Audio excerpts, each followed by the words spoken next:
नमस्कार विद्यार्थी मित्रांनो, तुमचं स्वागत आहे जय हिंद पाठशाला या यूट्यूब चॅनलमध्ये. आज आपण इंडियन पॉलिटीच्या शॉर्ट नोट्स पाहत आहोत. तर आजच्या भागात आपण संसद म्हणजे काय आणि संसदचे अधिकार, संघटन, कालावधी आणि विशेष अधिकार इत्यादी बाबींचा अभ्यास करणार आहोत.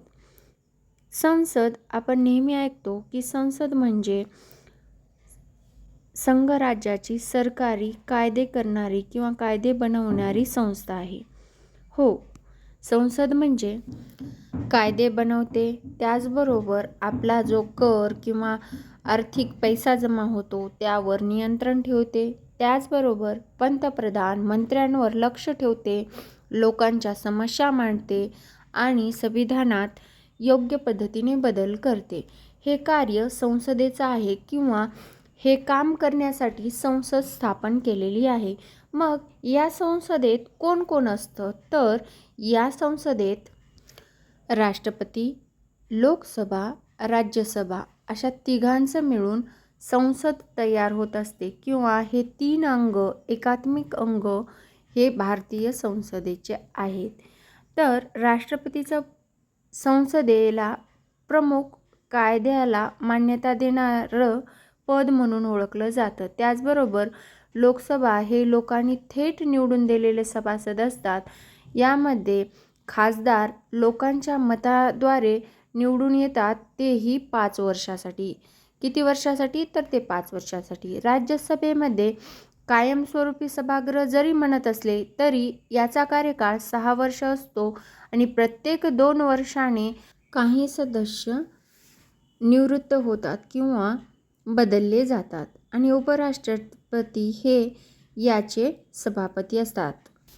मग आपल्या भारतीय संविधानात संसद हा चॅप्टर कुठल्या भागात आहे? तर संसद हे भाग 4 प्रकरण 2 कलम 79 ते 122 यामध्ये संसदेची पूर्ण रचना, कार्य, कालावधी, त्याचबरोबर प्रक्रिया या सगळ्या गोष्टी इन्क्लूड केलेल्या आहेत.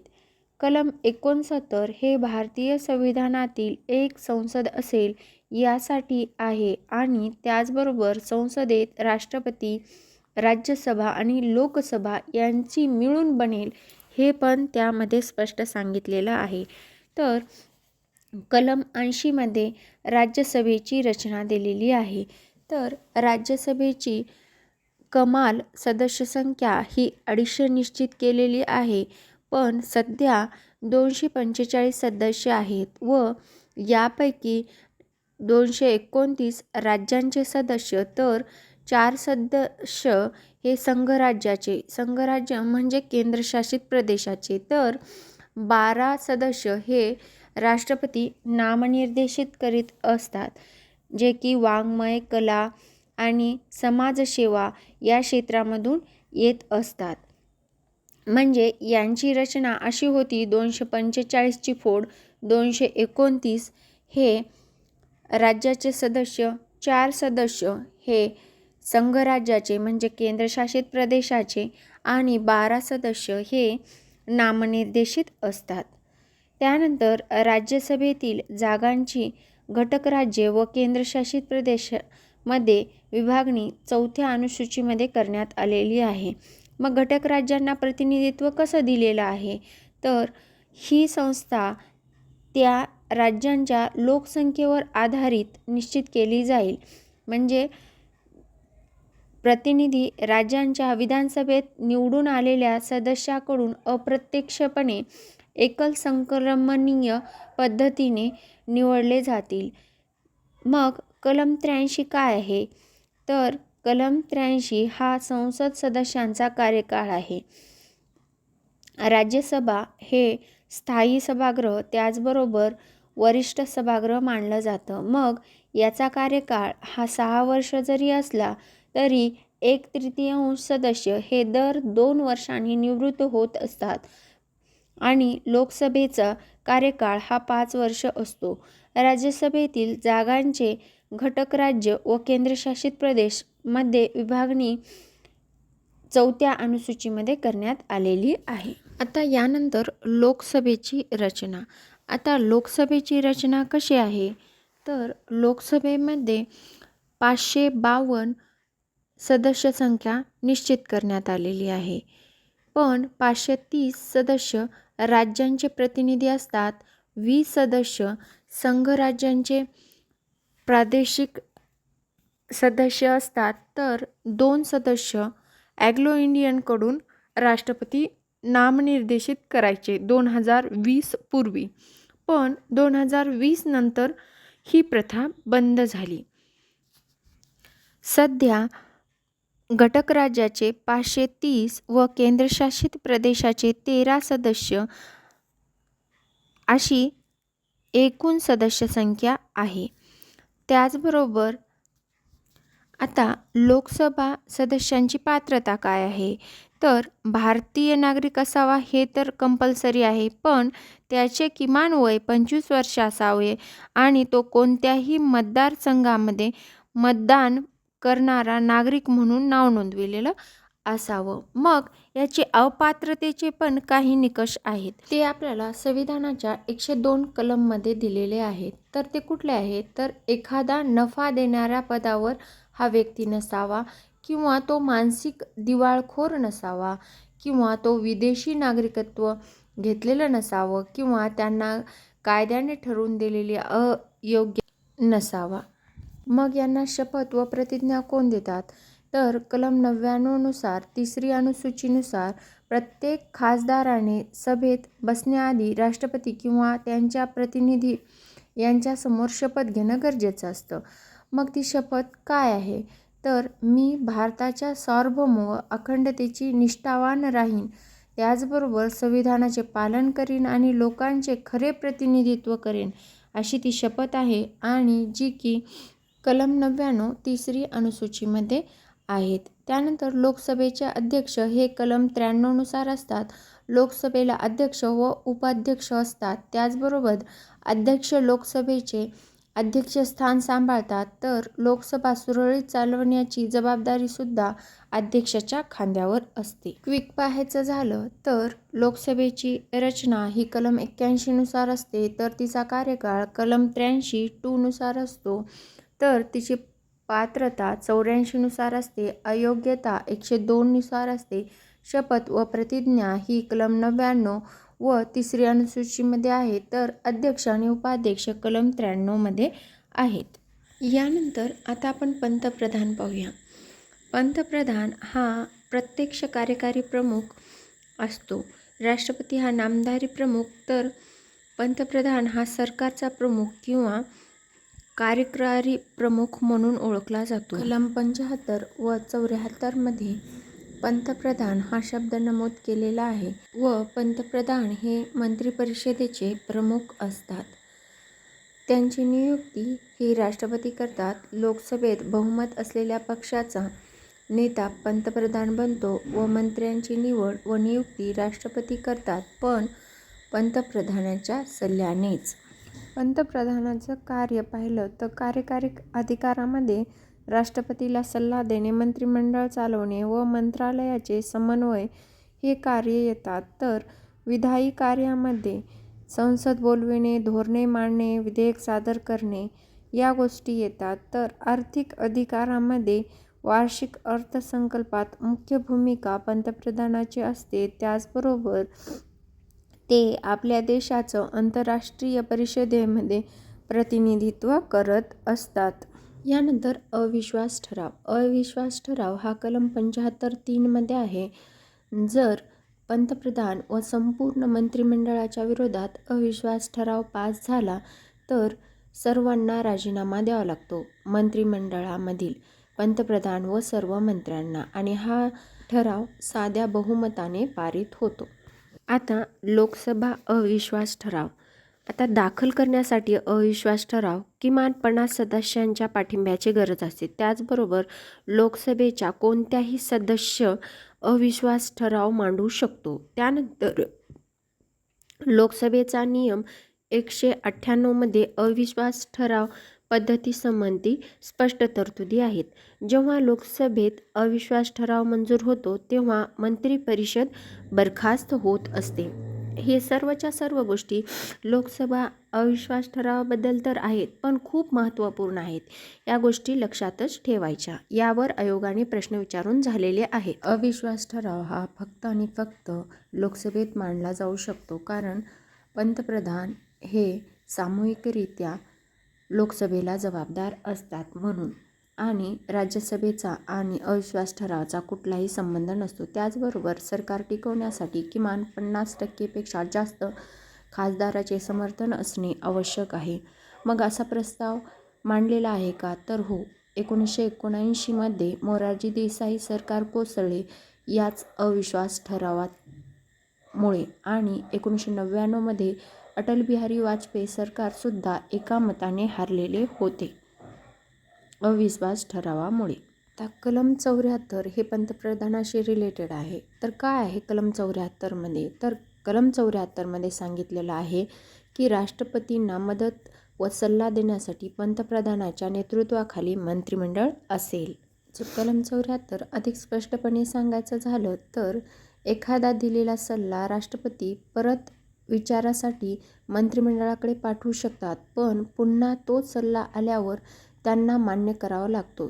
ही गोष्ट 44वी घटनादुरुस्ती झाली आणि घटनेच्या 74व्या कलमात ॲड करण्यात आली. आणि दुसरी एक गोष्ट म्हणजे राष्ट्रपतींना दिलेला सल्ला बंधनकारक आहे, ही 42व्या घटनादुरुस्तीने ॲड करणारी गोष्ट 74 कलमामध्ये आहे.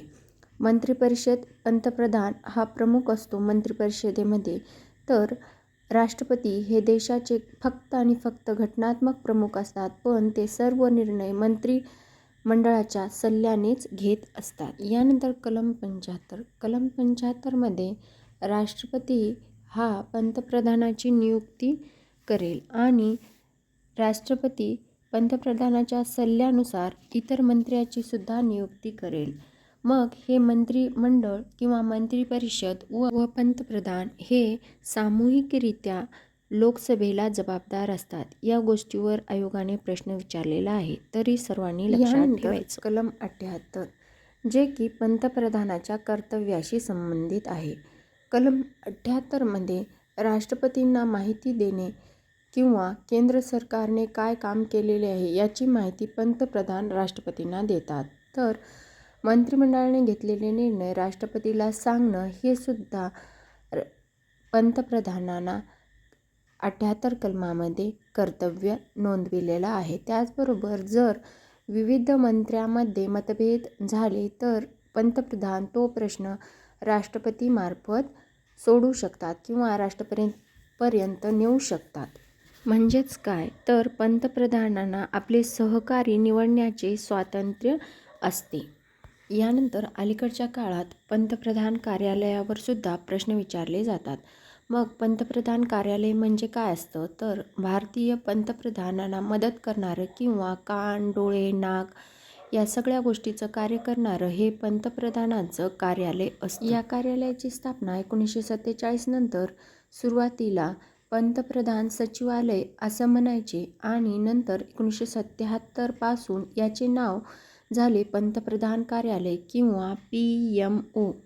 या कार्यालयाचं कार्य काय असतं किंवा काम काय असतं? तर पंतप्रधानांना दैनंदिन मदत करणे. काय मदत करतात हे कार्यालय? तर निर्णय व धोरणामध्ये मदत करतात. त्याचबरोबर संसद, माध्यमे, लोक आणि इतर देशाशी संपर्क ठेवतात. त्याचबरोबर राष्ट्रपती व राज्यपालाशी समन्वय साधणं हे सुद्धा PMO कार्यालयाचं प्रमुख कार्य आहे. त्याचबरोबर देशातील महत्त्वाच्या प्रश्नांवर पंतप्रधानांना तज्ज्ञ लोकांची माहिती किंवा सल्ला देण्यासाठी संपर्क करून देणे हे सुद्धा PMO कार्यालयाचं महत्त्वाचं कार्य आहे. आणि सर्व किंवा वेगवेगळ्या मंत्रालयाचे कामकाज पंतप्रधानापर्यंत पोहोचवणं हे सुद्धा काम PMO कार्यालयाचं आहे. एकंदरीतच काय, PMO कार्यालय म्हणजे पंतप्रधानाचे डोळे, कान आणि हात होय.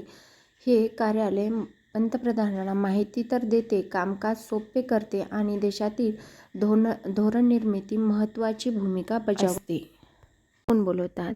संसदेचे अधिवेशन हे राष्ट्रपती वेळोवेळी संसदेच्या दोन्ही गृहाची अधिवेशनं बोलवत असतात व संसदेच्या 2 अधिवेशनातील कालावधी 6 महिनेपेक्षा अधिक असू शकत नाही.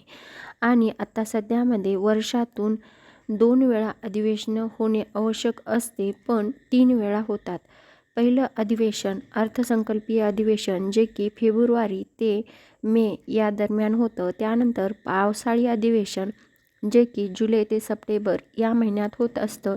त्यानंतर हिवाळी अधिवेशन, जे की नोव्हेंबर व डिसेंबर या 2 महिन्यात होत असतं. संसदेचे अधिवेशन म्हणजे ग्रहाच्या पहिल्या बैठकीपासून सत्र समाप्ती होईपर्यंत किंवा लोकसभेच्या बाबतीत विसर्जित होईपर्यंत कालावधी. अधिवेशनाच्या काळात कामकाज करण्यासाठी ग्रहाची रोज बैठक होते. त्याला ग्रहसत्रवास करणे किंवा ग्रहाचे परत अधिवेशन बोलवणे याला अवकाशकाल असे म्हणतात किंवा रेस्ट टाईम. आता तहकूब करणे कशाला म्हणायचं? तर संसदेच्या अधिवेशनात अनेक बैठका होतात.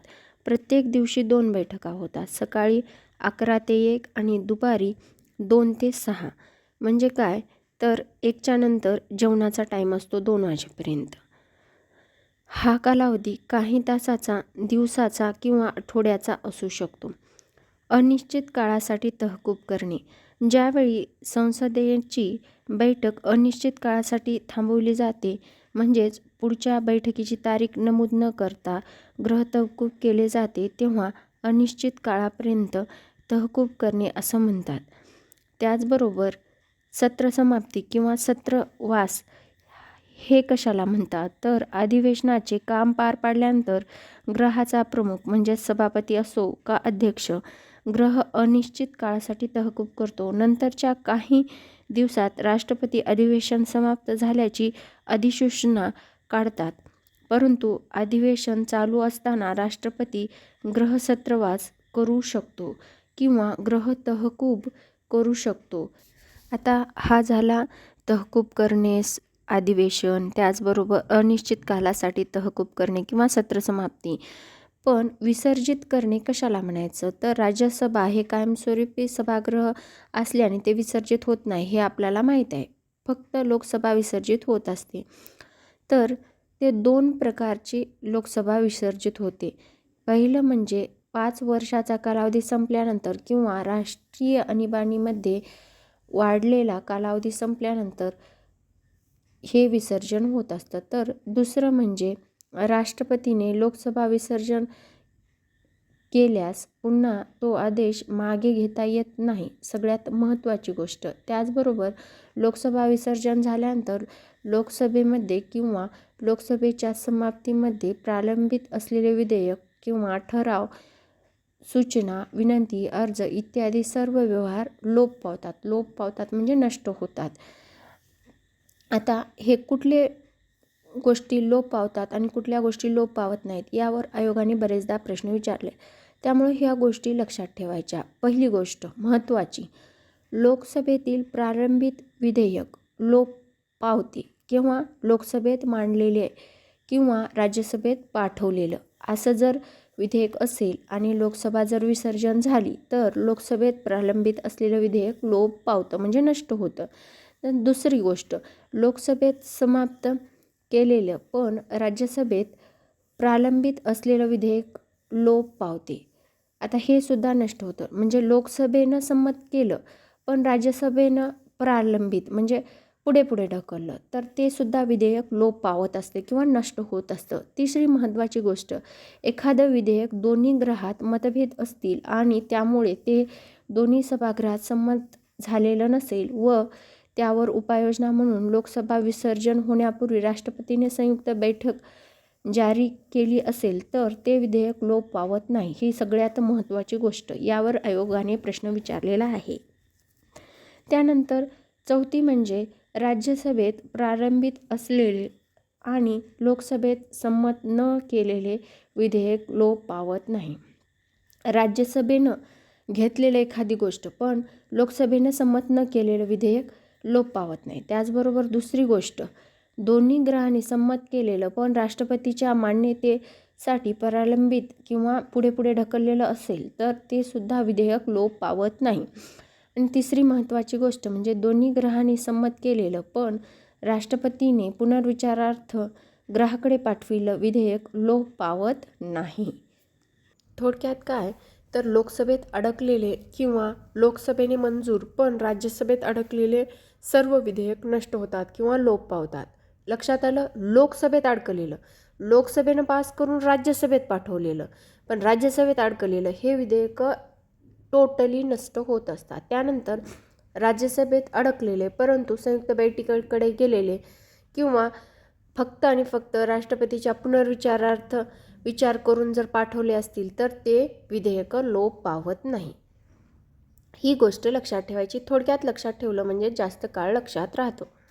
सगळ्यात महत्त्वाचं म्हणजे लेमडक अधिवेशन. आता लेमडक अधिवेशन कशाला म्हणायचं तर नवीन लोकसभेची निवडणूक झाल्यावर विद्यमान म्हणजे जे आता आहेत लोकसभेच्या शेवटच्या अधिवेशनाला लेमडक किंवा लेमडक म्हणजे पांगळे किंवा लुळे अधिवेशन असं म्हणतात.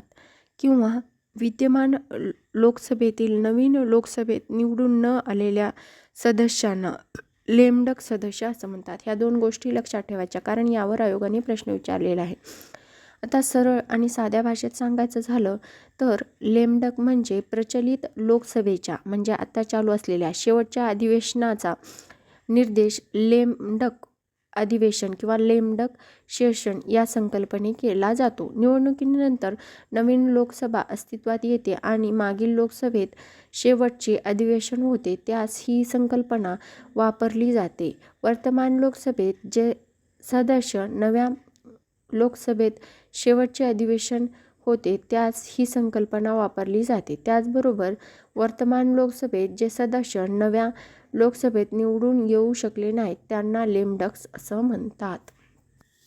यानंतर संसदीय कामकाजाची पद्धत काय आहे तर संसदीय कामकाजामध्ये प्रश्न उत्तराचे तास असतात. आता जसं की आपल्या शाळेमध्ये एखादा धडा शिकवल्यानंतर त्यावर प्रश्न उत्तर घेतात त्याचप्रमाणे काहीसं संसदेत सुद्धा होत असतं. मग एक असतो तारांकित प्रश्न आणि दुसरा असतो अतारांकित प्रश्न. या गोष्टी समजून घ्या. हळूहळू आपण पुढचे पण प्रकार पाहूया संसदीय कामकाज पद्धतीचे. पहिला आहे तारांकित प्रश्न. हा तारांकित प्रश्न त्याला तोंडी उत्तर अपेक्षित असतं आणि त्याला पूरक प्रश्न विचारला जाऊ शकतो आणि हा कुठल्या पेजवर छापला जातो तर तारांकित प्रश्न हा हिरव्या कागदावर किंवा हिरव्या रंगाने छापला जातो. यानंतर अतारांकित प्रश्न. आता तारांकित प्रश्नाच्या उलट अतारांकित प्रश्न असतो. हा अतारांकित प्रश्नाचं उत्तर हे लिखित स्वरूपात द्यावं लागतं. त्याचबरोबर त्यावर पूरक प्रश्न विचारला जात नाही आणि हा असतो पांढऱ्या कागदावर. मग अल्पसूचनेत सुद्धा काही प्रश्न विचारले जातात. 10 दिवसापेक्षा कमी दिवसांची सूचना देऊन विचारलेल्या प्रश्नाला अल्पसूचनेचा प्रश्न असं म्हटलं जातं. याला सुद्धा तोंडी उत्तर दिलं जातं. आणि आता तारांकित प्रश्न, अतारांकित प्रश्न किंवा अल्प प्रश्न किंवा खाजगी सदस्यानं विचारलेला प्रश्न हे एकमेकापासून जरी वेगळे असले तरी त्यांना वेगवेगळ्या कागदावर छापले जातं. जसं की तारांकित प्रश्न हिरव्या कागदावर, अतारांकित प्रश्न पांढऱ्या कागदावर, अल्प कालावधीसाठी विचारलेला प्रश्न हा फिक्कट गुलाबी कागदावर तर खाजगी सदस्यांनी विचारलेला प्रश्न हा पिवळ्या रंगाने छापला जातो. याच्यात सगळ्यात महत्त्वाची गोष्ट म्हणजे शून्य प्रहर असतो जो की 1962 पासून प्रत्यक्षात आला. प्रश्न उत्तराच्या तासानंतर हा शून्य प्रहर असतो. संसदीय कार्यप्रणालीतील भारतातील एक नाविन्यपूर्ण उपक्रम आहे. त्याचबरोबर संसदीय कार्यप्रणालीतील नाविन्यपूर्ण तर आहेच पण कोणत्याही पूर्वसूचना न देता लोकांच्या कोणत्याही मुद्दा सदस्य स्वतंत्रपणे किंवा अनौपचारिकरित्या स्वरूपाचे माध्यम म्हणजे शून्य प्रहरात हे प्रश्न विचारले जाऊ शकतात. यानंतर गिलोटीन समाप्ती हा एक गोष्ट असते जी की चर्चेसाठी राखून ठेवलेला वेळ किंवा समाप्तीमुळे विधेयकातील काही ठराविक चर्चा केली जाते आणि त्या मुद्द्याबरोबरच चर्चा न केलेले मुद्देसुद्धा मतदानात टाकले जातात आणि समाप्ती केली जाते. त्या काळास किंवा त्या प्रकारास गिलोटिन समाप्ती असं म्हटलं जातं. यावर सुद्धा आयोगाने प्रश्न विचारून झालेले आहे. संसद म्हटलं की याबाहेरचा एकही प्रश्न येणार नाही. व्हिडिओ शेवटपर्यंत पाहिल्याबद्दल धन्यवाद आणि व्हिडिओ आवडल्यास लाईक करा, चॅनलला सबस्क्राईब करा आणि जास्तीत जास्त गरजू मित्रांपर्यंत शेअर करा.